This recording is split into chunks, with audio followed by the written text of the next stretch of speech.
ये तो मैं पहले कह चुका हूँ, तो 2-3 दिन बात कह रहे हैं।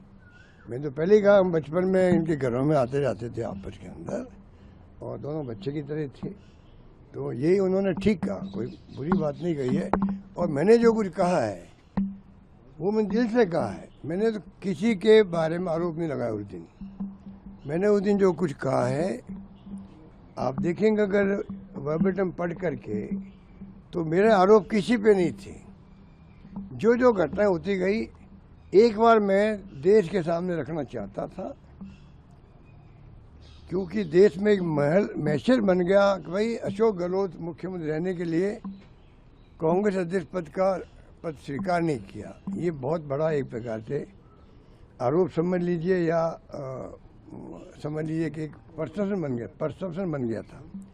और मैं जहाँ कहीं गया हूँ हिंदुस्तान के अंदर, मेरे कितने मिलने वाले भी थे, मेरे दोस्त लोग भी थे, पॉलिटिकल कार्यकर्ता भी थे, सबके दिल में ये बात थी कि मुख्यमंत्री बन के रहना चाहता था, इसलिए वो रिवोल्ट हो गया।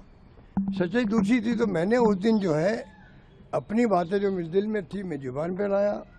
अपील मैंने सब नेताओं से करी। उसमें सचिन पायलट जी भी थे, सीपी जोशी जी भी थे, भवन जितन जी थे, और पीसी प्रेसिडेंट हो, चाहे वो आपके दूली साहब हो, डॉक्टर चंद्रबान जी हो, या कल्ला साहब हो, जो भी नेता रहे, पीसी प्रेसिडेंट रहे हैं, नेता प्रतिपक्ष रहे हैं, उन सबसे मैंने अपील की कि वक्त आ गया, हम अगर हम युवाओं को अपील करें कि आप सब आगे आकर के देश की डेमोक्रेसी को बचाओ, तो हम तो जो पदों पर बैठे हुए हैं, सीनियर लोग हैं, उनके ऊपर बड़ी जिम्मेदारी है बचाने की, कांग्रेस पार्टी को मजबूत करने की भी, और संघर्ष करने की इन फासिस्टी ताकतों से जिनका कोई यकीन नहीं है डेमोक्रेसी के अंदर, डेमोक्रेसी को ये हत्यारे हैं, उनकी लड़ाई में हम सब मिलकर करें। ये भी मैंने उस दिन कहा था।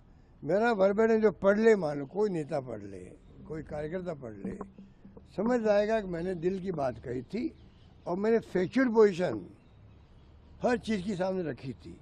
उसमें अगर फैक्चुअली अगर गलत है, तो आप मुझसे बात भी कर सकते हैं, पूछ सकते हैं भाई आपने ये बात क्यों कही है, मैं उनको जवाब दे दूंगा।